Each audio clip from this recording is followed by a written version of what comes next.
देखिए आईपीसी का जो है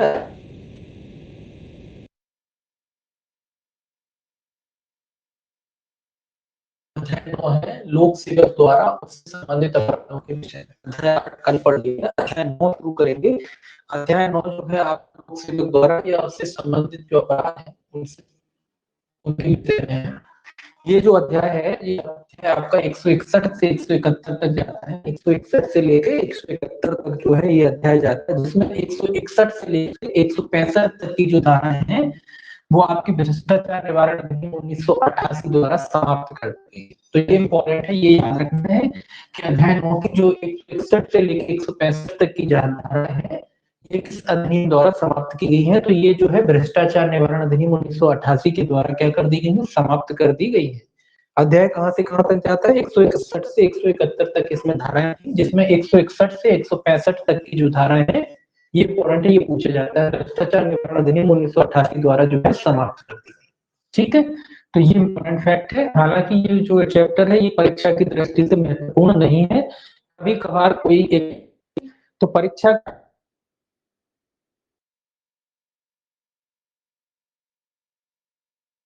में तो इससे क्वेश्चन आप बहुत ही कम पूछ कभी कभार है। देखिए पहला देखेंगे हम अपराध से संबंधित धारा है लोक सेवक द्वारा अपराध।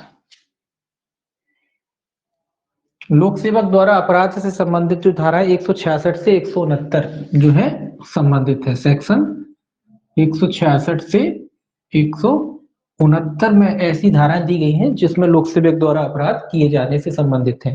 तो ये याद रखना संबंधित धारा है 166 से और 169 तक। दूसरा आपको याद रखना है या प्राइवेट अस्पतालों द्वारा अपराध किए जाने से संबंधित धारा है। लोक या प्राइवेट अस्पतालों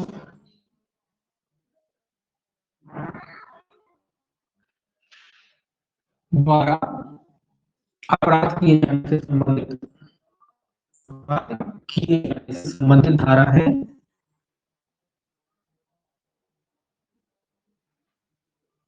इसी तरीके से आपको याद रखना है, क्योंकि ज्यादा इंपॉर्टेंट नहीं है, कि जाने से संबंधित धारा है 100 बी।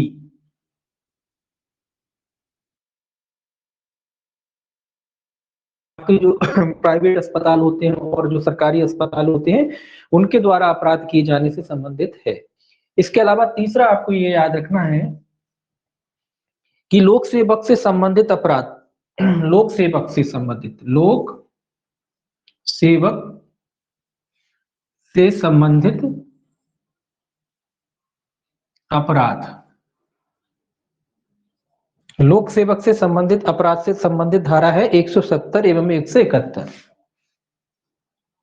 170 एवं 171 ये लोक सेवक के जो आज इसमें जो है आपका लोक सेवक का प्रतिरूपण वगैरह करना उससे संबंधित धारा है ना। तो इस तरीके से आपको याद रखना है कि लोक सेवक द्वारा अपराध किया जाता है तो 166 से 169 तक है, और लोग प्राइवेट अस्पताल हैं सरकारी अस्पताल है उनके द्वारा अगर अपराध किया जाता है 166 बी में है, और लोक सेवक से संबंधित अपराध है तब वो 170 से 171। लोक सेवक से संबंधित में है ये 170 याद रखना है आप। 170 पूछा जाता है, 170 किसी व्यक्ति द्वारा लोक सेवक का जो है प्रतिरूपण, अगर कोई व्यक्ति लोक सेवक का प्रतिरूपण करता है तो उससे संबंधित धारा कौन सी है, धारा 170 है, ये पूछा जाता है। में क्या है लोक सेवक जो बैच वगैरह होता है टोप वगैरह होता है पोशाक वगैरह होता है वो पहनने से संबंधित धारा कौन सी 171 है। तो इस तरीके से आपको ये दोनों धाराएं जो है याद रखना है। अब देखिए इसके पनिशमेंट देखते हैं कि पनिशमेंट देना है। देखिए अगर 166 सेक्शन 166 की बात करें 166 166 में क्या है, 166 कहता है कि क्षति कारित करने के आशय से या ज्ञान से लोक सेवक द्वारा विधि की अवज्ञा करना। कुल मिला के विधि की अवज्ञा करना, विधि की अवज्ञा करना कौन करता है, विधि की अवज्ञा लोक सेवक करता है। लोक सेवक किस उद्देश्य से करता है, क्षतिकारित हो, ये इसका ध्यान रखते हुए वो क्या करता है, लोक सेवक कोई विधि का जो आदेश होता है उसकी अवज्ञा करता है, ऐसे लोक सेवक को जो है 1 वर्ष तक सादा कारावास या जुर्माना, कितनी सजा, 1 वर्ष का सादा कारावास, सादा कारावास, 1 वर्ष का सादा कारावास या फिर उसको जुर्माने से दंडित किया जा सकता है, या जुर्माना दोनों से दंडित किया जा सकता है। जब लोक सेवक विधि की अवज्ञा करता है किसी अन्य व्यक्ति को क्षतिकारित करने के लिए या ये ज्ञान रखते हुए, तो लोक सेवक को है 1 वर्ष का सादा कारावास से दंडित किया जा सकता है। हालांकि इंपॉर्टेंट नहीं है, फिर भी आप अगर याद रखना चाहें तो याद रख सकते हैं। ठीक है, जो याद रखने वाली चीजें वो बताया मैंने, ये याद रखना है आपको कि जो 161 से 165 तक की जो धारा है किस अधिनियम द्वारा समाप्त की गई है, तो भ्रष्टाचार निवारण अधिनियम द्वारा इसको समाप्त किया गया है, ये याद रखना है। दूसरा 167 की बात करते हैं, सेक्शन 167 167 ए और बी भी है, वो बाद में देखेंगे, तो पहले 167 की बात करते हैं। 167 क्या कहता है, 167 कहता है क्षतिकारित करने के आशय से या ज्ञान से लोक सेवक द्वारा अशुद्ध तो ये याद रखेंगे जी काय से संबंधित है, अशुद्ध दस्तावेज रचने थे। कौन रचता है, लोक सेवक झूठे दस्तावेज बनाता है, अशुद्ध दस्तावेज रचना, मतलब लोक सेवक झूठे दस्तावेज अगर बनाता है किसी अन्य व्यक्ति को क्षति वगैरह कारित करने के आशय से, गलत झूठे कहते हैं ना, झूठे डॉक्यूमेंट बनाता है लोक सेवक, तो ऐसे लोक सेवक को 3 वर्ष तक का कारावास या जुर्माना, 3 वर्ष का कारावास या जुर्माना या फिर दोनों से क्या किया जा सकता है, दंडित किया जा सकता है। ठीक है, इसके बाद अपन देखते हैं 168 168 क्या कहती है भाई, 168 कहती है लोक सेवक का विधि विरुद्ध रूप से व्यापार में शामिल होना। ये थोड़ा सेक्शन याद रख सकते हैं, मतलब आप जानते हैं कि कोई भी लोक सेवक, जो लोक सेवक है वो विधि वो क्या नहीं कर सकता, वो व्यापार करने की उसे अनुमति नहीं होती। वो ऐसा नहीं कि नौकरी भी कर रहे हैं संग में व्यापार भी कर रहे हैं, तो उसके लिए ये पनिशमेंट की बात कहता है कि लोक सेवक विधि विरुद्ध रूप से व्यापार में शामिल होता है। क्या करता है, व्यापार में शामिल होता है। अगर कोई लोक सेवक विधि विरुद्ध रूप से किसी व्यापार में शामिल होता है तो लोक सेवक को 1 वर्ष तक का सादा कारावास या जुर्माना, ये ऊपर जो है वही सजा है, 1 वर्ष का कैसा कारावास, सादा कारावास, या फिर जुर्माना या फिर दोनों से दंडित किया जा सकता है। अगर कोई लोक सेवक अवैध रूप से कोई व्यापार करता है या व्यापार में शामिल है या व्यापार में लगा हुआ है, तो उसे कितना सजा हो सकती है, उसे जो है 1 वर्ष तक के सादा कारावास की सजा हो सकती है। 169 देखेंगे, 169 का ऐसे संबंधित है। 169 कहता है लोक सेवक द्वारा विधि विरुद्ध रूप से संपत्ति क्रय करना या उसके लिए बोली लगाना। तो विधि विरुद्ध रूप से संपत्ति क्रय करना, संपत्ति क्रय करना या बोली लगाना, ये आप जानते हैं कि भाई कई बार जो होता है बोलियां लगती हैं, तो जो बोली लगती है उसमें जो भी लोक सेवक शामिल होते हैं वो बोली नहीं लगा सकते। ये नियम है कि जब बोली लग रही है, किसी चीज की नीलामी हो रही है, तो उसमें जो संपत्ति बिक रही है उसको आप नहीं खरीद सकते, डायरेक्टली भी नहीं खरीद सकते और किसी अन्य के माध्यम से भी नहीं खरीद सकते।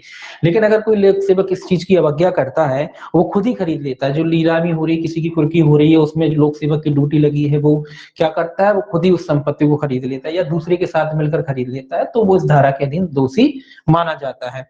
तो ऐसे लोक सेवक को जो है आप कितना 169 है, ऐसे लोक सेवक को जो है 2 वर्ष तक के कारावास या जुर्माने या दोनों से दंडित किया जा सकता है। इसमें कितनी सजा है, 2 वर्ष तक का कारावास या जुर्माना या फिर दोनों से क्या किया जा सकता है, दंडित किया जा सकता है। ऐसे लोक सेवक को कितने दंड से दंडित किया जा सकता है, 2 वर्ष तक के कारावास से या फिर जुर्माने से दंडित किया जा सकता है।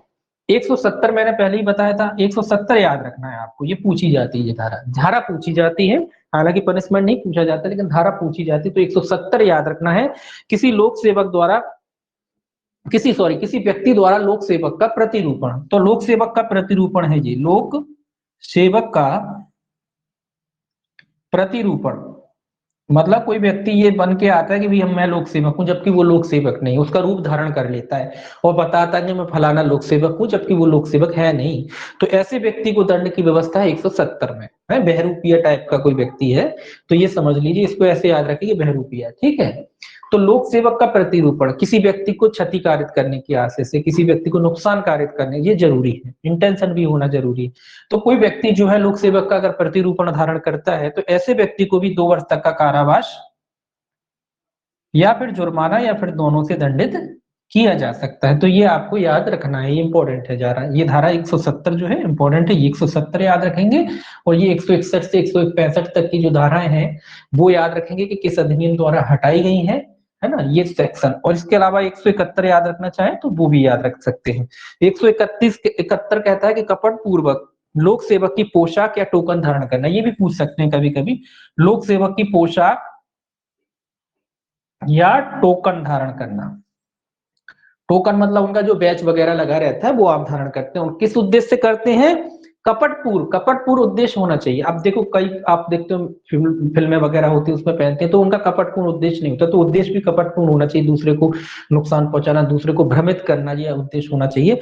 तो कपटपूर्ण उद्देश्य से अगर कोई व्यक्ति लोक सेवक की पोशाक धारण करता है तो ऐसे व्यक्ति को जो कितनी सजा होगी, इसमें ये सजा थोड़ा इसमें भी याद रख सकते हैं क्योंकि इसमें थोड़ी सजा कम है। कितनी सजा है, 3 माह तक का कारावास या 200 रुपए तक का जुर्माना, ये याद रखेंगे। 3 माह का कारावास या फिर कितना है, 200 रुपए का जुर्माना, या फिर दोनों से क्या किया जा सकता है, दंडित किया जा सकता है। तो इंपॉर्टेंट है ये सेक्शन ये पूछ सकते हैं। तो ये 170 171 आपको याद रखना है। 171 का जो है पनिशमेंट याद रखना, और दोनों याद रखना है कैसे संबंधित है। 170 प्रतिरूपण है लोक सेवक का, और 171 जो है आपका कहता है कि लोक सेवक की जो है आप पोशाक या टोकन धारण करते हैं, बैच वगैरह धारण करते हैं कपटपूर्ण उद्देश्य, तो उसमें आपको 3 माह की सजा या 200 रुपए तक के जुर्माने से दंडित किया जा सकता है। तो दोनों तरीके से पूछा जा सकता है, पूरा पनिशमेंट पूछा जा सकता है या केवल जुर्माना पूछ सकते हैं आपसे कि कोई व्यक्ति अगर लोक सेवक की पोशाक धारण करता है तो उसे कितना जुर्माने से दंडित किया जा सकता है। तो जुर्माना कितना होता है, 200 रुपए, 200 रुपए तक के जुर्माने से ऐसे व्यक्ति को दंडित किया जा सकता है। अब 2 धाराएं रह गई हैं इसमें आपकी, 166A और 166B। देखिए यहाँ ये देख लीजिए 166A सेक्शन 166A और 166B। देखिए 166A जो है आपका और 166B, पहले तो ये याद रखें कि ये धाराएं जोड़ी कर गई। ये 2000 का जो 13 में जो संशोधन हुआ था, 2013 के जो संशोधन हुआ था उसके द्वारा इन दोनों धाराओं को जोड़ा गया है। एक तो 2013 में जो संशोधन हुआ था, ये याद रखें कि 2013 के संशोधन द्वारा इसको जो है जोड़ा गया है। तो 166, एक मिनट,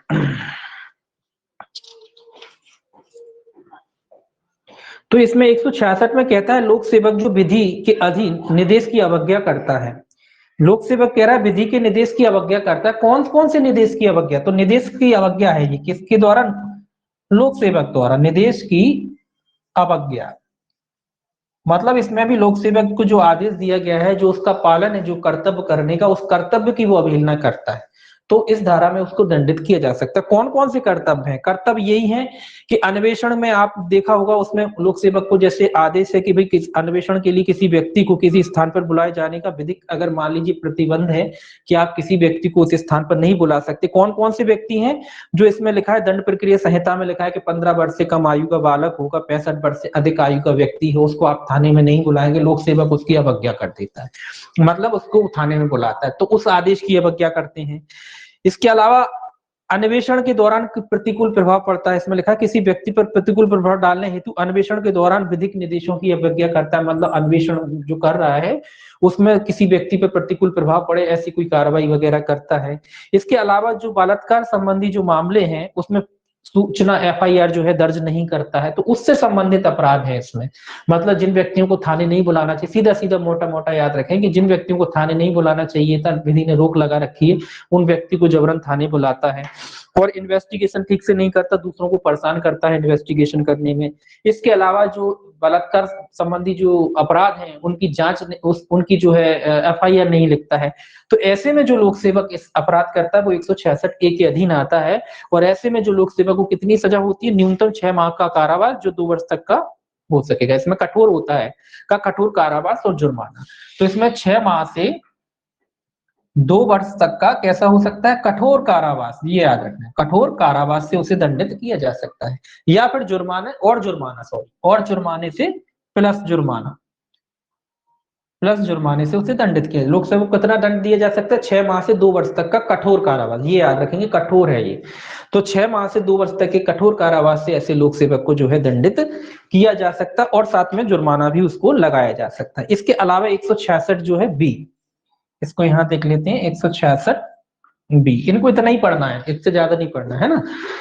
166 बी क्या कहता है? 166 बी कहता है किसी लोक या प्राइवेट अस्पताल द्वारा दंड प्रक्रिया संहिता की धारा 357 सी का उल्लंघन करना। मतलब क्या? जो आप ऊपर जो मैंने बताया कि जो बलात्कार पीड़ित महिला वगैरह है, इसमें जिम्मेदारी दी गई है कि भाई जो लोग जो अस्पतालों द्वारा है, कुल मिला के अस्पताल, चाहे वो प्राइवेट हो चाहे वो सरकारी हो, कोई भी हो सकते हैं।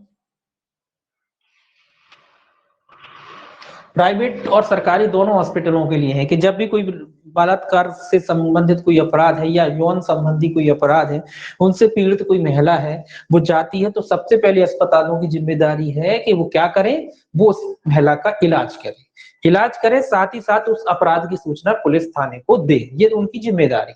तो ये क्या करते हैं? या अगर कोई अस्पताल मना करता, चाहे वो सरकारी हो चाहे प्राइवेट, अगर वो अस्पताल इलाज करने से मना करता है, महिलाओं संबंधी जो भी अपराध है वो सब इसमें आते हैं, तो ऐसा कोई अस्पताल मना करता है, इंकार करता है और उसकी सूचना पुलिस अधिकारी को या पुलिस थाने को नहीं देता है, तो ऐसे पुलिस जो अस्पताल है उनके लिए दंड की व्यवस्था है। तो ऐसे में जो अस्पताल है उनको 1 वर्ष तक का कारावास या जुर्माने से दंडित किया जा सकता है। 1 वर्ष का कारावास या जुर्माने से क्या किया जा सकता है? उनको दंडित किया जा सकता है। तो ये चैप्टर आपका इतना ही है, इसको इतना ही याद रखना है, ज्यादा इंपॉर्टेंट नहीं, पूछा नहीं जाता। ये पूछ सकते हैं 166 भी जुड़ा है, तो ये भी याद रखें। निर्देशों की अवज्ञा करता है लोक सेवक तो 6 माह से 2 वर्ष तक का कठोर कारावास। और अगर अस्पताल वगैरह जो है, इसमें क्वेश्चन ऐसे आ सकता है कोई अस्पताल जो पीड़िता का इलाज करने से इंकार करता है, तो उसको 166 बी के अधीन कितने दंड से दंडित किया जा सकता है, या पूछा जा सकता है किस धारा में दंडित किया जा सकता है। तो 166 बी के अधीन उसे दंडित किया जा सकता है। वो कितनी सजा हो सकती है? वैसे अस्पताल वालों को 1 वर्ष तक के कारावास या जुर्माने की सजा हो सकती है। ठीक है, इसके बाद अपन देखेंगे अध्याय 10। तो ये अध्याय जो है इतना ही है, और हालांकि इसमें भाषा काफी है, लेकिन एक परीक्षा की दृष्टि से आपको बस इतना ही पढ़ना है। कभी कभार एक आध क्वेश्चन पूछा जाता है, नहीं तो नहीं पूछा जाता है। बहुत ही, ये समझ लीजिए, इंपॉर्टेंट नहीं है। ठीक है, लेकिन कुछ धाराएं हैं जो आप याद रख सकते हैं, 170, 171, है ना। और जो सेक्शन हटाए गए वो चैप्टर का जो है नाम, ये थोड़ा सा आप याद रख सकते हैं, ये पूछ सकते हैं कभी कभार, जरूरी नहीं कि पूछे जाए, कभी कभार पूछ लिए जाते हैं। ठीक है, इसके बाद अध्याय 9 ए और लगा देंगे इसमें, अध्याय 9 ए। अध्याय 9 ए जो है आपका निर्वाचन से संबंधित है। ये अध्याय का नाम पूछा जाता है कि निर्वाचन से संबंधित अध्याय कौन सा है। पहले तो ये याद रखना है, निर्वाचन से संबंधित है। काय से संबंधित है? निर्वाचन। जैसा नाम से स्पष्ट है वैसे ही अध्याय है। निर्वाचन से संबंधित जो अपराध होते हैं उससे संबंधित ये जो है अध्याय है। ये भी कोई खास अध्याय नहीं, परीक्षा की दृष्टि नाम पूछा जाता है, एक आध दो सेक्शन इसमें से कभी कभार पूछे जाते हैं।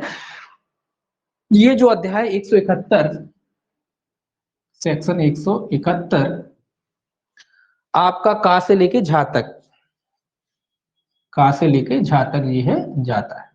171 का से लेके झा तक, 171 झा तक जो है ये सेक्शन जो है अध्याय जाता है। अब बात करते हैं कि भाई ये अध्याय जो है कब अंत स्थापित किया गया था या जोड़ा गया था। तो ये 1920 में जो है आपका जोड़ा गया था। ये भी याद रखना है आपको कि 1920 में जो है इस अध्याय को जो है शामिल किया गया था या जोड़ा गया था। कब जोड़ा गया था? 1920 में जोड़ा गया था।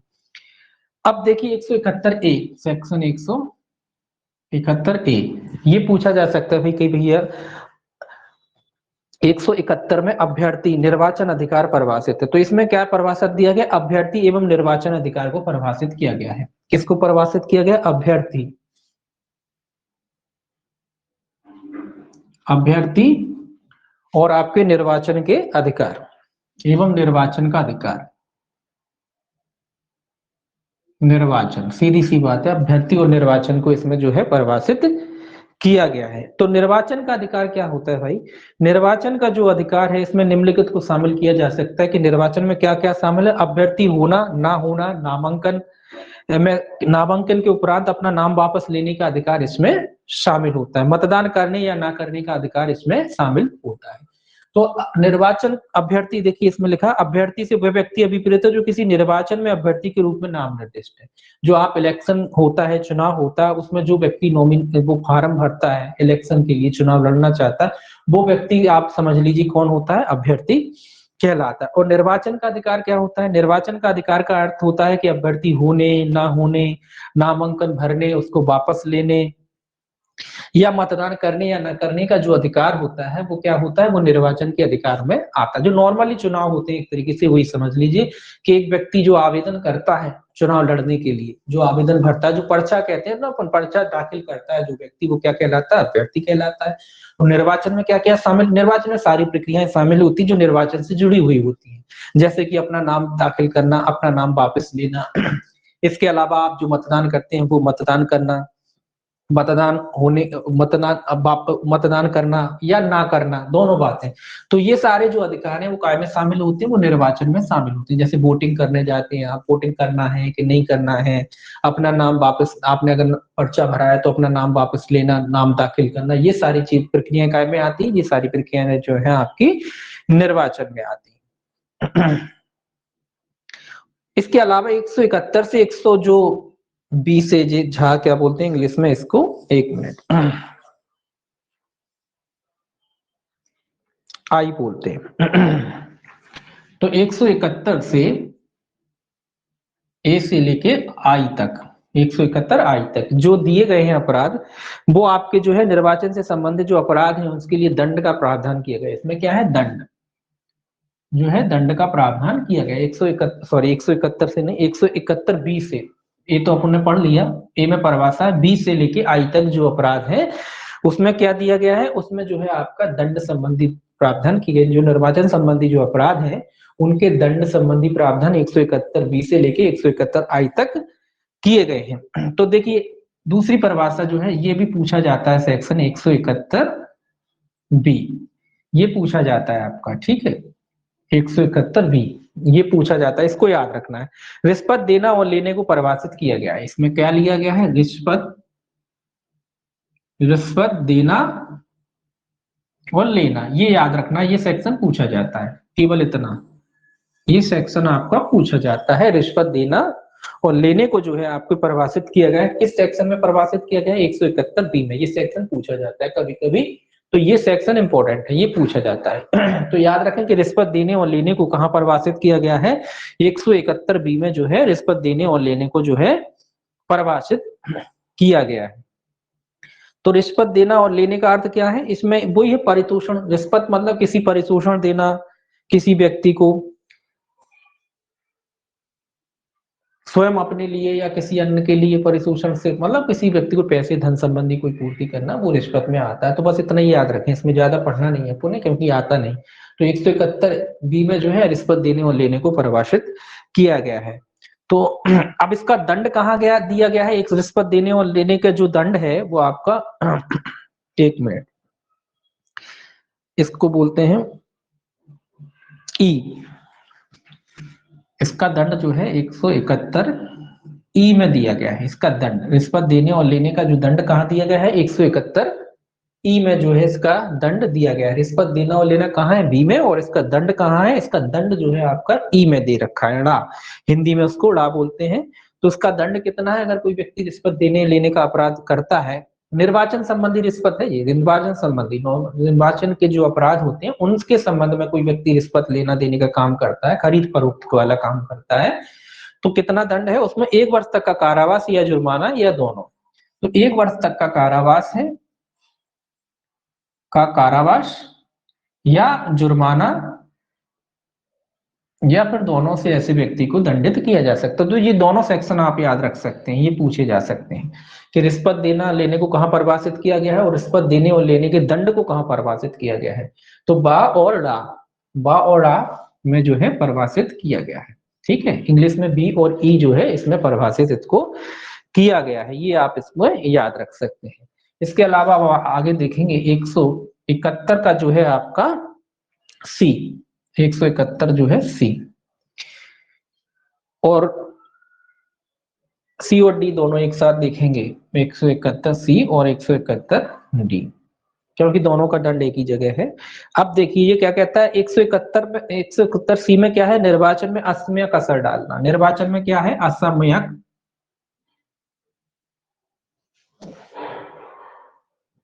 असम्यक असर डालना।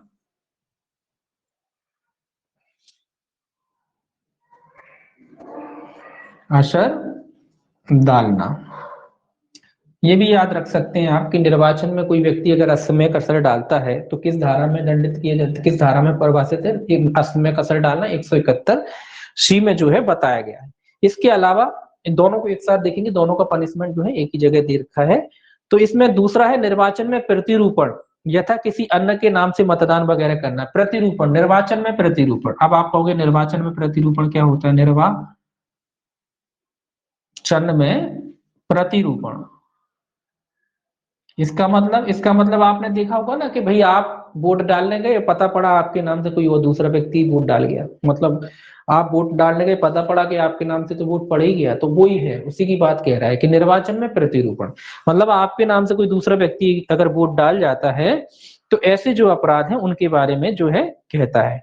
तो इसमें जो है एफ में, एक इधर लिख लेते हैं, 171 का जो है एफ, 171 का जो एफ है दोनों के लिए, 171 जो सी और जो आपका जो है अपने डी पड़ा है, इन दोनों के लिए जो है एफ में दंड दे रखा है 171 एफ या चा, हिंदी में इसको चा कहेंगे। तो चा में जो है इसका दंड दे रखा है। कितना दंड है, 1 वर्ष तक का कारावास, सेम ऊपर है, 1 वर्ष तक का कारावास है, या फिर जुर्माना, या फिर दोनों से क्या किया जा सकता है, दंडित किया जा सकता है। ठीक है, 171 एफ या चा में जो है इसको दंडित किया गया है 1 वर्ष तक का, ऐसे दोनों अपराधों के लिए। असम्यक असर डालता है या कोई व्यक्ति निर्वाचन संबंधी अपराधों में, या निर्वाचन में कोई व्यक्ति प्रतिरूपण करता है, तो दोनों का दंड 171 एफ में दे रखा है। और दंड कितना है, 1 वर्ष है, 1 वर्ष तक का कारावास या जुर्माने से दंडित किया जा सकता है। इसके बाद है आपका 171 डी हो गया, अड़ा हो गया, हाँ अच्छा, 171 जी देखेंगे अपन, सेक्शन 171 का जी, 171 जी, क्योंकि ये अपने हो ही गए ई एफ तो जी आएगा। तो 171 जी में क्या दिखा है, 171 जी कहता है निर्वाचन के सिलसिले में मिथ्या कथन। तो जी सीधा याद रखें कि निर्वाचन में मिथ्या कथन, मिथ्या कथन, मिथ्या कथन भी कहाँ है, निर्वाचन में। मिथ्या कथन सब निर्वाचन है, तो निर्वाचन लिखा नहीं है, तो निर्वाचन संबंधी कोई अपराध है उसमें कोई झूठे कथन करता है। मिथ्या कथन मतलब जब आपसे नॉमिनेशन भराया जाता है, आपसे फॉर्म भराया जाता है, तो उस फॉर्म में आप गलत जानकारी देते हैं, झूठी जानकारी देते हैं, मिथ्या जानकारी देते हैं।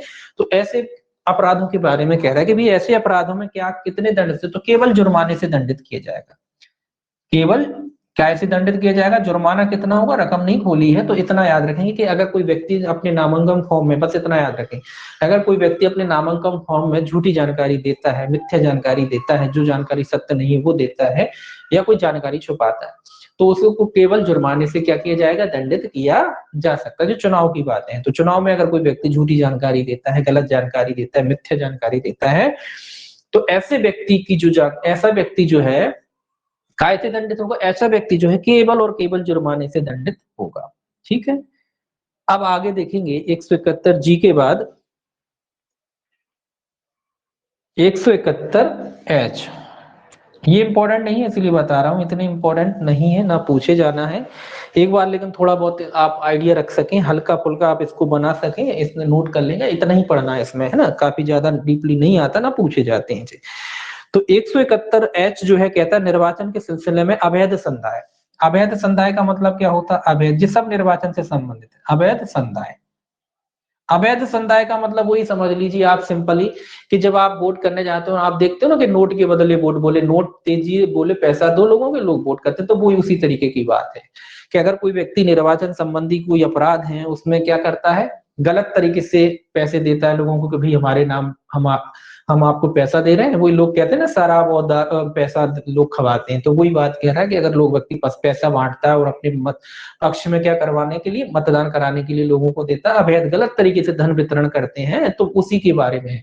तो अगर ऐसा कोई व्यक्ति अपराध करता है तो ऐसे व्यक्ति को जो है 500 रुपए तक के जुर्माने से दंडित किया जा सकता है। कितना? मात्र 500 रुपए तक के जुर्माने से क्या किया जा सकता है? दंडित किया जा सकता है। अवैध परितोषण वगैरह दूसरे लोगों को देते, देखिए कितना कम जुर्माना है, मात्र 500 रुपए का जुर्माने से क्या किया जा सकता है? दंडित किया जा सकता है। ठीक है, अब 171 जो है लास्ट है इसका आई।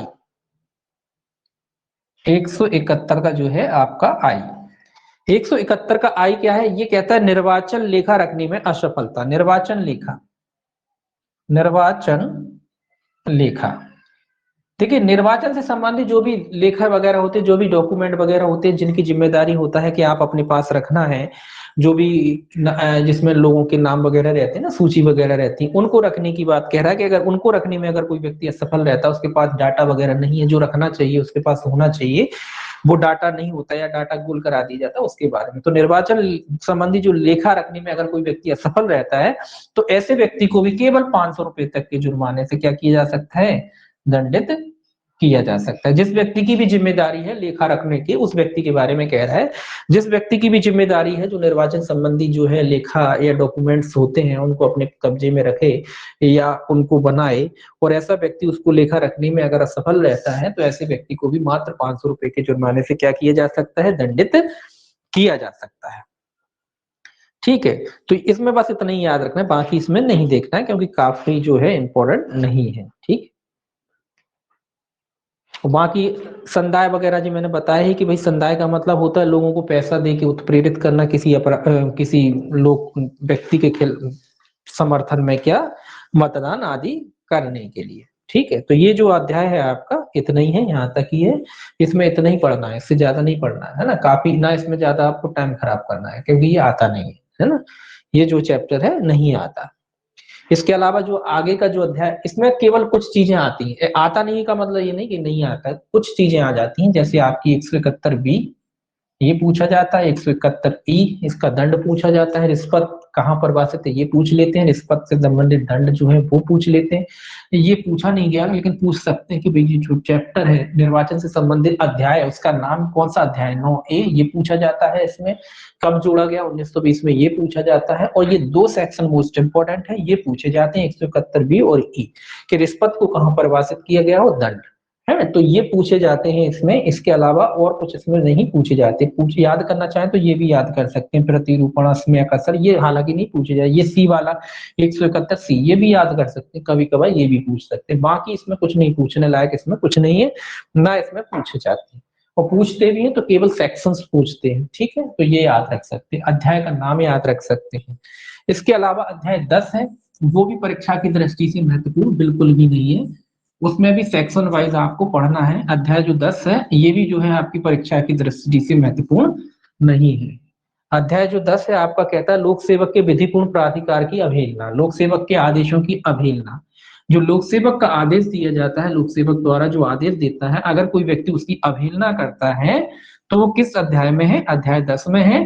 हालांकि इस चैप्टर से भी नहीं पूछे जाते, कुछ सेक्शन उससे पूछे जाते हैं, वो भी सेक्शन वाइज पूछे जाते हैं, तो ये भी परीक्षा की दृष्टि से महत्वपूर्ण नहीं है। हालांकि ये जो है काफी बड़ा है चैप्टर, लेकिन फिर भी अध्याय जो है आपका थोड़ा सा मैं बताऊंगा इसे। अध्याय 10, ये अध्याय 10 है, ये भी याद रखें, ये परीक्षा की दृष्टि से ये भी महत्वपूर्ण नहीं है। ये क्या है? लोक सेवकों के विधिपूर्ण प्राधिकार की अवहेलना, या सीधा याद रखें लोक सेवकों के आदेश की अवहेलना। लोक सेवकों के आदेश अपन सीधा लिखेंगे आदेश की अवहेलना। आदेश कैसा? विधिपूर्ण होना चाहिए, आदेश की अवहेलना मतलब लोक सेवक का जो आदेश है वो ना मानना, है ना। लोक सेवक ने आपको कोई आदेश दिया, विधिपूर्ण कोई आदेश दिया, और उस आदेश की आप अवहेलना करते हैं, उसका आदेश नहीं मानते हैं, तो कौन से अध्याय में है? तो अध्याय जो है 10 इससे संबंधित है। अब देखिए इसको भी कैसे याद करना है आपको। ठीक है, 10 से सबसे पहले आपको याद रखना है कि समान आदि का अनुपालन अगर नहीं करते आप, अगर समन आदि का अनुपालन नहीं करते, अगर लोक सेवक ने जो समन निकाला है और अगर उस समन का सीधा समन लिख देता हूं मैं, तो समन आदि की आप अवहेलना करते हैं, मतलब लोक सेवक के द्वारा जो समन निकाला गया है, अगर कोई व्यक्ति उसकी अवहेलना करता है तो कितने में है? 172, सेक्शन 172 से 174 सेक्शन 174 ए। यहाँ ये है जो समन, मतलब आप लोक सेवक ने जो समन निकाला उसकी अवहेलना करते हैं तो 172 से 174 ए तक में ऐसे अपराध आते हैं। फिर इनमें दंड देखेंगे, केवल दंड देखना और सेक्शन याद रखना है इसमें।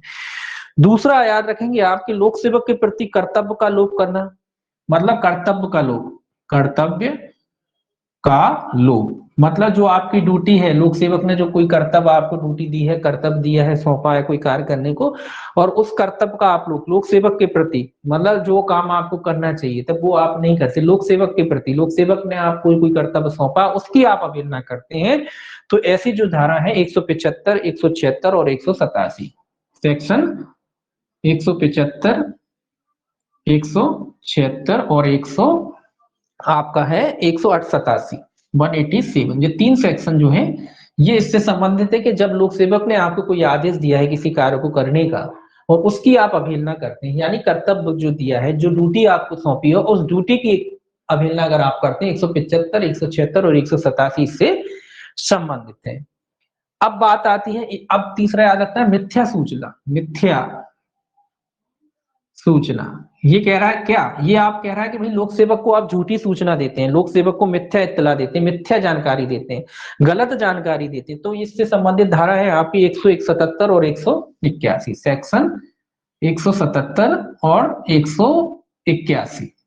इसमें दो धारा है, याद रखना है। कब, जब आप लोक सेवक को झूठी जानकारी देते हैं, मिथ्या जानकारी देते हैं, तो 177 से 181, सॉरी 177, 181 और 182 भी है इसमें, 182, ये तीन धाराएं जो है इसमें संबंधित हैं। जब आप लोक सेवक की जो क्या करते हैं, झूठी जानकारी देते हैं, गलत जानकारी देते हैं, गलत जानकारी दे दी दूसरों को परेशान करने के लिए। गलत जानकारी आदमी क्यों देता है, दूसरे को परेशान करने के लिए, आपने झूठी जानकारी दे दी, मिथ्या जानकारी दे दी, जबकि आपको सही देना चाहिए थी।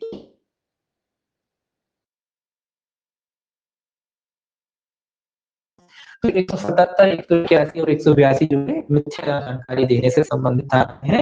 इसके अलावा लोक सेवक के आदेश की अवज्ञा या इनकार, ये कह रहा है लोक सेवक के आदेश की अवज्ञा, आदेश की अवज्ञा या फिर इनकार, यानी कि मतलब मना करता है, सीधा सीधा डिनाई कर देता है, भाई मैं नहीं करना। जब लोक सेवक की जो है आदेश मानने की आपकी जिम्मेदारी है, उसका जो उसने आदेश दिया है वो आपको मानने की लिए आवश्यक जरूरी है, और आप क्या करते हैं, इनकार कर देते हैं। तो उसके लिए कह रहा है 178 से 180, ये आपका 178 से 180, इसके अलावा 188, सेक्शन 188, ये जो है काय से संबंधित है, ये आदेश की अवज्ञा करना लोक सेवक के और उसके आदेश को मानने से इनकार कर देने से संबंधित है, 178, 180 और 181। इसके अलावा लोक सेवक के कार्य में बाधा पहुंचाना, ये याद रखेंगे, कार्य में बाधा, कार्य में बाधा, ये कह रहा है कि भाई लोक सेवक के कार्य में अगर कोई व्यक्ति बाधा पहुंचाता है, लोक सेवक के कार्य में अगर कोई व्यक्ति बाधा पहुंचाता है, लोक सेवक अपना काम कर रहा है, उसमें आप जाके उसके कार्य में उल्लंघन करते हैं, बाधा पहुंचाते हैं, तो कौन कौन सी धारा है इसमें, 183 से 186, सेक्शन 183 से लेके 186 से संबंधित है। 183 से 186 तक धाराएं जो काय से संबंधित है, आपके लोक सेवक के कार्य में जो बाधा डाली जाती है उससे संबंधित है ये धाराएं, ठीक है। इसके बाद अंतिम जो आपको याद रखना है कि लोक सेवक को क्षति या धमकी देना, लोक सेवक को क्षति या फिर धमकी, ठीक है। तो ये उससे संबंधित है कि आप लोक सेवक को क्षति कारित करते हैं या फिर क्षति करने की जो है आप धमकी देते हैं, तो इसमें 189 से 190, सेक्शन 189 और आपका 190 से जो दो धाराएं आपको इसमें याद रखनी है कि अगर कोई व्यक्ति लोक सेवक को क्षति कारित करने के लिए धमकी देता है या क्षति पहुंचाता है, तो ऐसे व्यक्ति को कितने दंड से किस धारा के तहत अपराध आता है, उसका 189 से 190। तो इस तरीके से आप बना लेंगे, याद रख लेंगे कि देखिए समन की अवज्ञा करता है या लोक सेवक द्वारा समन निकाला जाता है या न्यायालय द्वारा निकाला जाता है, तो 172 से 174 ए तक जो है दंडनीय है। लोक सेवक के कर्तव्य का लोप करता है, जो कर्तव्य सौंपा गया था उसके 175, 176 और 187 में है, और मिथ्या सूचना अगर कोई व्यक्ति लोक सेवक को देता है तो 177, 181, 182 धाराएं हैं, आदेश की अवज्ञा करता है कोई व्यक्ति लोक सेवक के आदेश की अवज्ञा, तो 178, 180 और 188 जो धारा है वो संबंधित है। लोक सेवक के कार्य में अगर कोई व्यक्ति बाधा डालता है तो 183 से 186 तक की धारा है। इसके अलावा लोक सेवक को अगर कोई व्यक्ति क्षति कारित करने की धमकी देता है या क्षति पहुंचाता है तो एक ऐसा अपराध जो है 189 से 190 तक क्या है, दंडनीय है। यानी दो धाराएं 189 और 190 जो है उससे संबंधित है। तो इस तरह आपको याद रखना है। और बाकी आप जो है इसकी सजा देखना चाहे तो सजा देख सकते हैं। देखिए सजा मैं बता देता हूं आपको। देखिए 172 कहता है, इसमें 172 में दो प्रकार की सजाएं हैं, ध्यान रखना, पूछी जाती है इसकी सजाएं 172 की। 172 की सजा की बात कर रहे हैं हम, एक इधर ही लिख लेते हैं। 172 की सजा की बात कर रहे हैं कि अगर लोक सेवक ने समन, सूचना या आदेश की तामील से बचने के लिए अगर कोई व्यक्ति फरार हो जाता है, समन सूचना की तामील से बचने के लिए अगर कोई व्यक्ति फरार हो जाता है तो ऐसे व्यक्ति को 1 माह तक का सादा कारावास या 500 रुपए तक के जुर्माने से दंडित किया जा सकता है। मतलब ये समझ लीजिए कि अगर समन निकाला है और उस समन की तामील से बचने के लिए कोई व्यक्ति क्या हो जाता है, फरार हो जाता है, तो उस व्यक्ति को कितने दंड से दंडित किया जा सकता है, केवल 1 माह का कारावास या 500 रुपए तक के जुर्माने या फिर दोनों से दंडित किया जा सकता है। अगर मान लीजिए वही समन अगर न्यायालय द्वारा निकाला जाए या न्यायालय में उपस्थिति के लिए हो तो सजा थोड़ी बढ़ जाती है। अगर वही समन अगर न्यायालय में उपस्थिति के लिए हो तो 1 माह से सजा बढ़कर कितनी हो जाती है, 6 माह हो जाती है। ऐसे में 6 माह का सादा कारावास या 1000 रुपए तक के जुर्माने से क्या किया जा सकता है, दंडित किया जा सकता है। तो समन में दो प्रकार का है, किसी लोक सेवक द्वारा समन निकाला जाता है और कोई व्यक्ति उससे बचने के लिए फरार हो जाता है तो 1 माह तक का कारावास या 500 रुपए तक का जुर्माना है।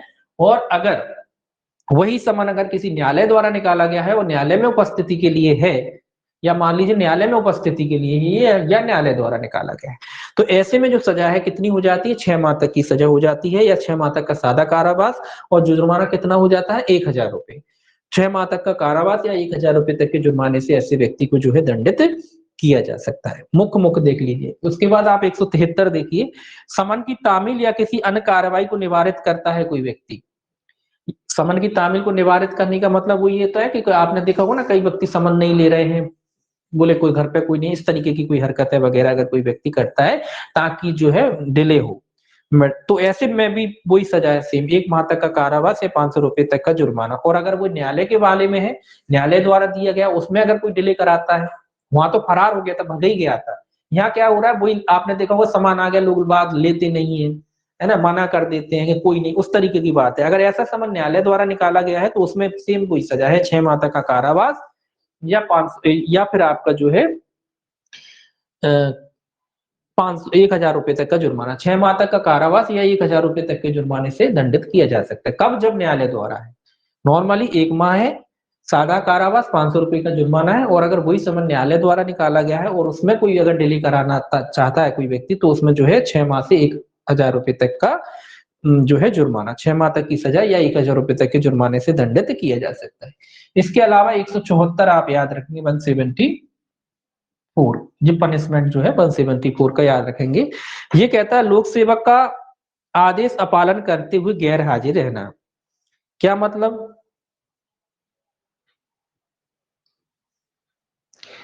सीधा सीधा है कि जब आपको मान लो पुलिस अधिकारी कोई बुलाता है थाने में, किस लिए बुला रहा है, पूछताछ के लिए। आपको पूछताछ के लिए कोई पुलिस अधिकारी थाने में बुलाते कि भैया थाने में आइए आपसे पूछताछ करना, आप क्या करते हो, आप थाने नहीं जाते हो।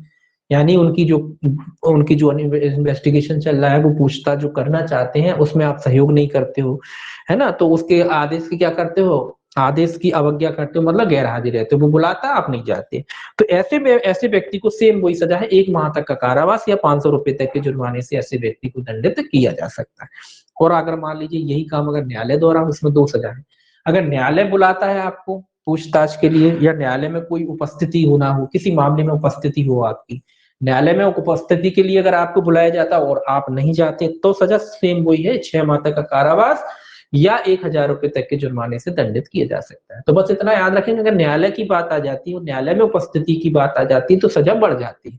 1 माह की सजा कितने में बढ़ जाती है, 6 माह, और जुर्माना 500 का कितना हो जाता है, 1000। ठीक है। 174 ए और देखिए, इसमें 174 ए का ऐसे संबंधित है 174 ए कहता है कि दंड प्रक्रिया संहिता की धारा 82(1) के अधीन उद्घोषणा का अपालन करना। जो उद्घोषणा निकाली जाती है उसका अगर कोई व्यक्ति अपालन करता है, जो उद्घोषणा निकाली जाती है 82(1) के तहत, उद्घोषणा मतलब उपस्थिति के लिए निकाली जाती है। जब व्यक्ति उद्घोषणा सीआरपीसी में अपन पढ़े थे, तो जो उद्घोषणाएं निकाली जाती है उनका उल्लंघन कोई व्यक्ति अगर करता है तो इसमें कितनी सजा है? इसमें 3 वर्ष तक की सजा है। 3 वर्ष तक का कारावास या जुर्माने से ऐसे व्यक्ति को दंडित किया जा सकता है। और अगर मान लीजिए 104 आगे इसमें कहता है कि दंड प्रक्रिया संहिता की धारा 83(4) के अधीन उद्घोषणा का अपालन करता है। पहले कह रहा है उद्घोषण का 1 मिनट, सीआरपीसी की 82(1) और सीआरपीसी का जो है आपका 82(2), ये 2 बातें हैं। अगर 82(1) के अधीन अगर उद्घोषणा का अपालन करता है ऐसा व्यक्ति तो 3 वर्ष तक का कारावास है। कितना? 3 वर्ष, 3 वर्ष तक का कारावास है, या फिर जुर्माने या दोनों से दंडित किया जा सकता है। अगर 83(4) है यहाँ, 83(4), दूसरा है 83(4). पहला है 82(1) के तहत अगर उद्घोषणा का अपालन करता है तो 3 वर्ष तक का कारावास है या जुर्माने से। और अगर दंड प्रक्रिया संहिता की धारा 83(4) के अधीन कोई व्यक्ति उद्घोषणा का अपालन करता है तो ऐसे व्यक्ति को जो है सजा कितनी होती है? 7 वर्ष तक का कारावास, यहाँ 7 वर्ष। 83(4) के अधीन उद्घोषणा का अगर अपालन करता है तो सजा 7 वर्ष है, और 82(1) के अधीन करता है तो 3 वर्ष। देखिए तो वही बात है, न्यायालय वाली है, इसमें न्यायालय है तो यहाँ न्यायालय की बात आती है, तो इसमें 7 वर्ष है। और नॉर्मली जो लोक सेवकों के द्वारा जो उद्घोषणा निकाली जाती है उनका अपालन करता है तो 3 वर्ष है। जब उद्घोषणा मान लो न्यायालय द्वारा निकाली गई है और उसका कोई व्यक्ति क्या करता है? अपालन करता है तो 7 वर्ष हो जाती है, और नॉर्मली लोक सेवकों द्वारा उद्घोषणा निकाली गई है तो 3 वर्ष है। ठीक है। अब 175 देखिए, 175 कहता है दस्तावेज आदि पेश करने के लिए आबद्ध होती हुई पेश न करना। ये क्या कह रहा है? अगर कोई व्यक्ति 175 कहता है कि अगर दस्तावेज पेश करने के लिए आबद्ध है, बुलाया जाता है किसी लोक सेवक द्वारा उसे कि भाई दस्तावेज पेश करो, तो सेम वही सजा है, 1 माह तक का कारावास या 500 रुपए तक का जुर्माना। और अगर वही दस्तावेज किसी न्यायालय में पेश करने के लिए बुलाए जाते हैं तो भी यहाँ भी सेम ही सजा है, 6 माह तक का कारावास या 1000 रुपए तक के जुर्माने से ऐसे व्यक्ति को दंडित किया जा सकता है। अगर न्यायालय बुलाता है किसी दस्तावेज डॉक्यूमेंट को पेश करने के लिए किसी व्यक्ति को और वो नहीं जाता है तो ऐसे व्यक्ति को 6 माह तक का कारावास या 1000 रुपए तक के जुर्माने से दंडित किया जा सकता है। इसके अलावा 176 है, ये पनिशमेंट याद रखने और कुछ नहीं। 176 क्या है? 176 कहता है सूचना देने के लिए आबद्ध होते, अगर कोई व्यक्ति सूचना देने के लिए आबद्ध है और अगर वो सूचना नहीं देता लोक सेवक को तो ऐसे व्यक्ति को सेम वही सजा सेम है, 1 माह तक का कारावास या 500 रुपए तक के जुर्माने से ऐसे व्यक्ति को दंडित किया जा सकता है।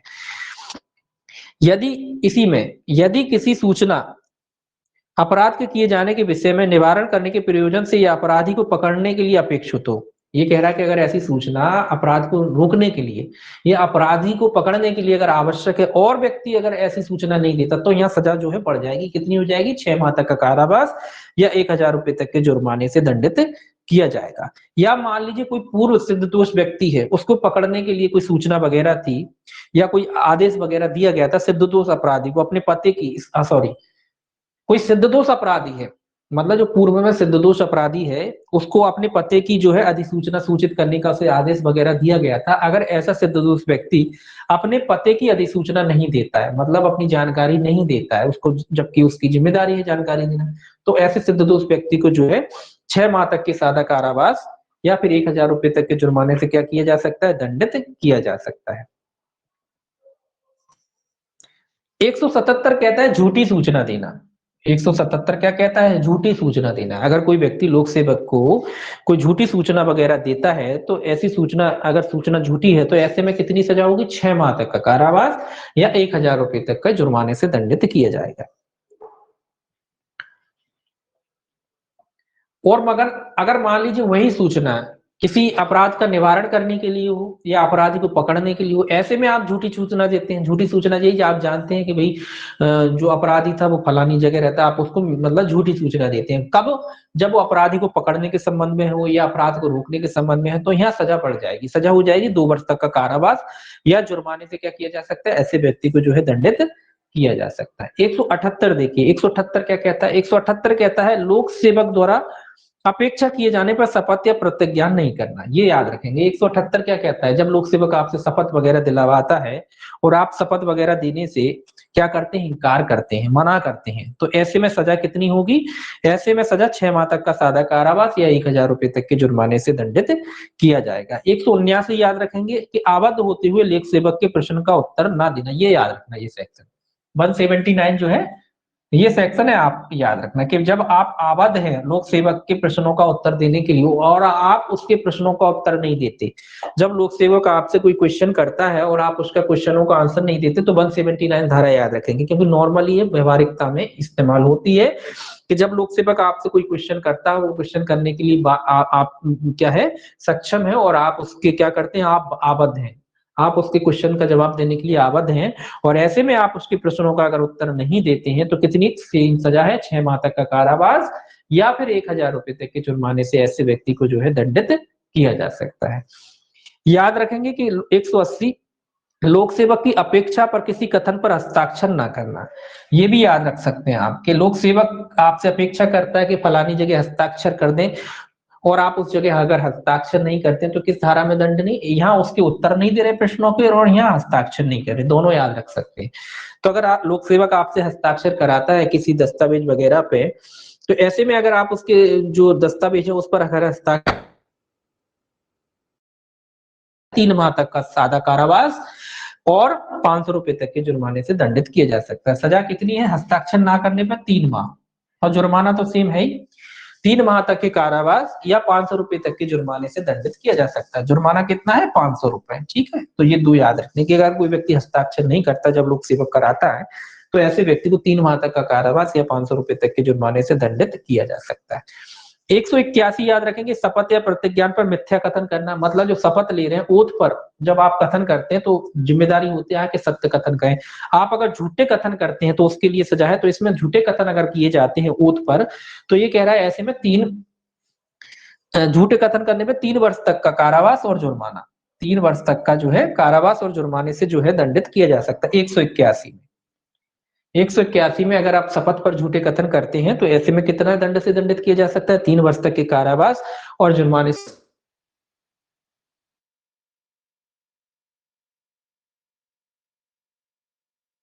मिथ्या इत्तला देना कि लोक सेवक अपनी विधिपूर्ण शक्ति का प्रयोग करके किसी अन्य व्यक्ति को क्षतिकारित करेगा। ये क्या कह रहा है, आप इस आशय से जो है झूठी जो है सूचना देते हैं कि लोक सेवक क्या करेगा, अपनी शक्ति, कुल मिला के लोक सेवक की शक्ति का दुरुपयोग कराना, झूठी सूचना देकर लोक सेवक की शक्ति का दुरुपयोग कराने से संबंधित धारा 182। इसमें कितनी सजा है, इसमें जो है आपको 6 माह तक का कारावास, 6 माह तक का कारावास और 1000 रुपए तक के जुर्माने से ऐसे व्यक्ति को क्या किया जा सकता है, दंडित किया जा सकता है। अब झूठी सूचना वही होता है कि आपने झूठी किसी की एफआईआर करा दी, आपको पता है कि झूठी गलती है, एफआईआर आपको पता है कि अब पुलिस वाले एक्शन लेंगे या कोई मजिस्ट्रेट के यहाँ परिवाद कर दिया झूठा, आपको पता है कि वो मजिस्ट्रेट साहब उसके खिलाफ एक्शन लेंगे, वो बेचारा परेशान होगा, जबकि आपको पता है वो निर्दोष है।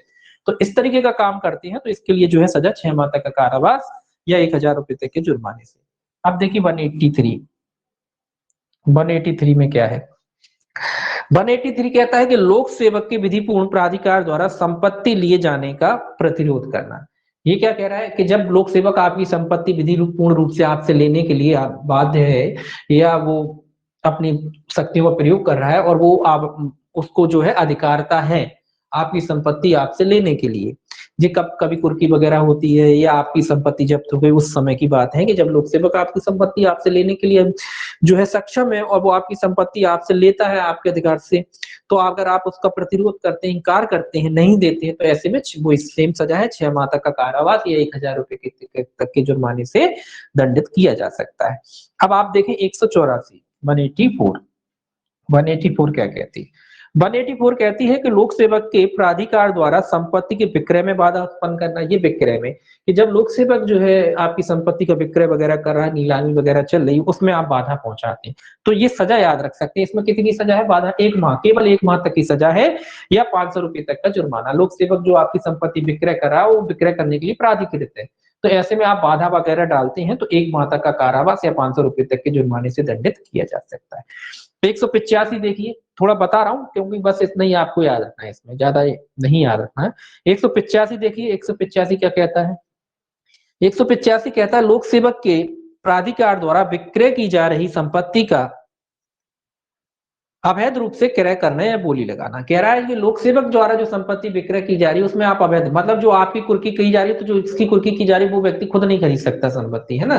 तो ये कह रहा है कि उसी अवैध रूप से आप क्रय करते हैं, किसी दूसरे के माध्यम से क्रय करा लेते हैं। तो इस तरीके का अगर कोई व्यक्ति अपराध करता है तो इसमें भी जो है सजा कितनी है, 1 माह तक का कारावास है। 1 माह तक का इसमें जो है कारावास है। और अगर कोई व्यक्ति अवैध रूप से बोली वगैरह लगाता, विक्रय वगैरह, तो 1 माह का कारावास और जुर्माना कितना है, 200 रुपए। इसमें जुर्माना 200 है। तो 1 माह की सजा और 200 रुपए तक के जुर्माने से ऐसे व्यक्ति को जो है दंडित किया जा सकता है।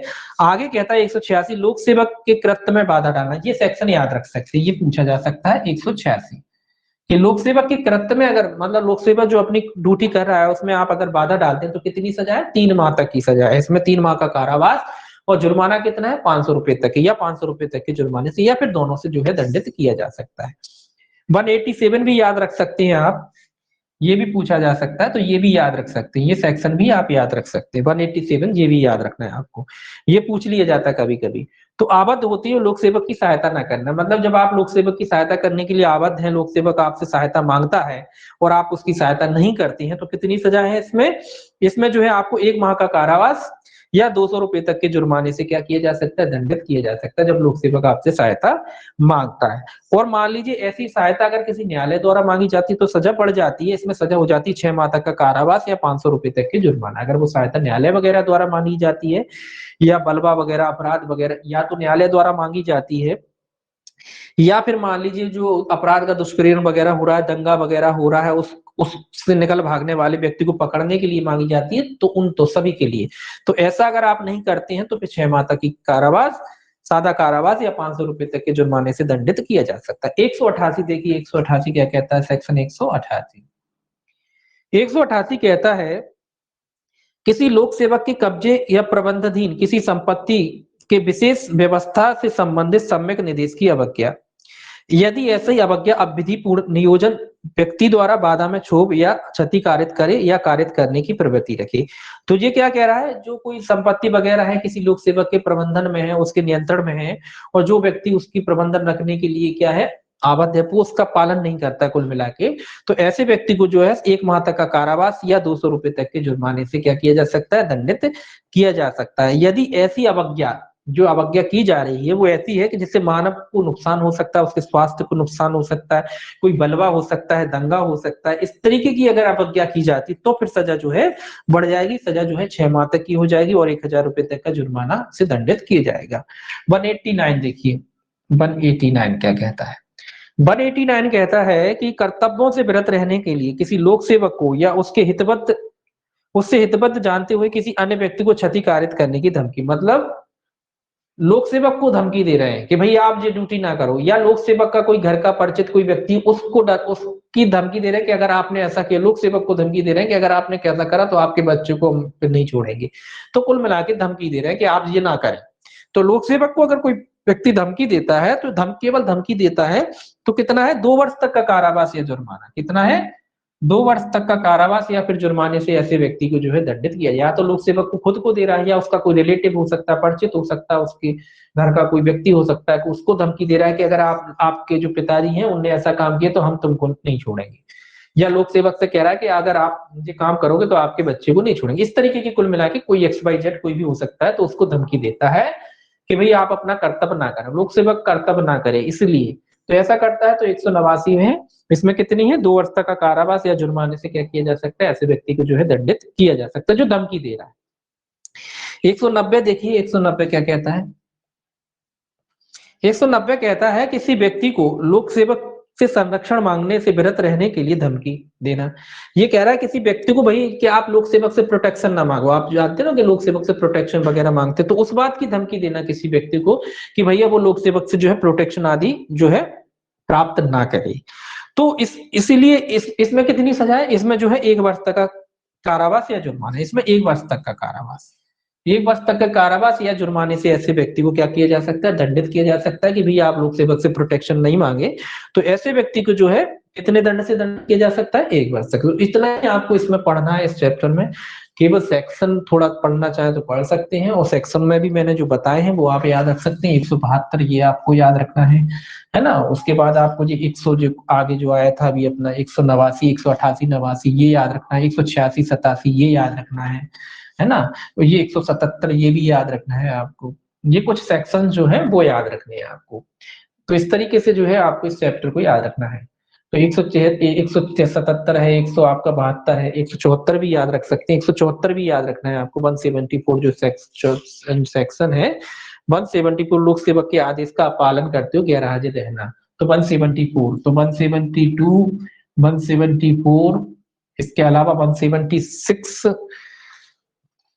176 भी याद रखना है आपको। 176 केवल सेक्शन 176 याद रखना है आपको, है ना। ये कुछ सेक्शन है। 177 याद रखना है आपको, जो सेक्शन वाइज कभी कभी पूछ लिए जाते हैं। इसके अलावा 181, 182 ये याद रख सकते हैं, सेक्शन वाइज याद रख सकते हैं 182। उसके बाद 186, 187, 188, 189 ये सेक्शन जो है आपको याद रखने हैं इस चैप्टर में, है ना। बाकी कुछ याद नहीं रखना। पनिशमेंट वगैरह याद रख सकते हैं, तो सेम है लगभग, कुछ में अलग है बाकी सेम ही है, तो पनिशमेंटों में कोई दिक्कत आने वाली नहीं है। ठीक है, तो याद रखना है बस इतना सा आपको इस अध्याय में जो है पढ़ना है और याद रखना है। ठीक है, बाकी जो है अगला अध्याय जो है अपन सोमवार को पढ़ेंगे। एक अध्याय 11 जो है मंडे को शुरू करेंगे, ये अध्याय देखेंगे मंडे को। ठीक है, आज इतना ही रहेगा।